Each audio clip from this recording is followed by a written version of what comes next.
Former Texas Senator Beto O'Rourke back in the Lone Star State following the first presidential debate in Miami this week. He's swapping a huge crowd and millions watching for a more intimate setting this evening. Janelle Fort takes us inside his campaign stop here in Houston.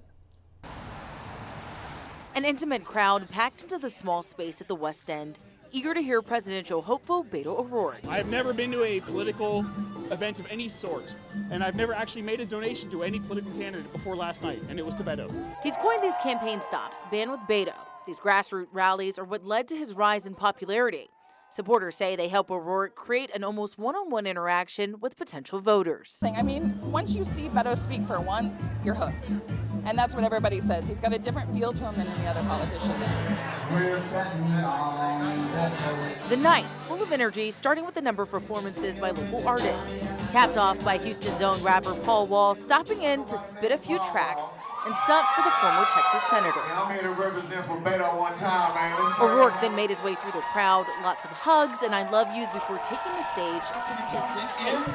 You brought them into this great democracy. Plenty of eyes are on O'Rourke following many people criticizing his performance in the first Democratic presidential debate earlier this week. In his speech, he touched on gun laws, climate change, and taking care of veterans, but placed the most emphasis on the current immigration crisis and his push for reform on child detention centers. Houston, Texas, we are with you. After a brief 15 minutes, O'Rourke wrapped up, the crowd chanting his name as he exited the stage. He and his supporters hoping this event helps him stand out in a crowded field of candidates. Standing for Houston, Janelle Fort, KHOU 11 News.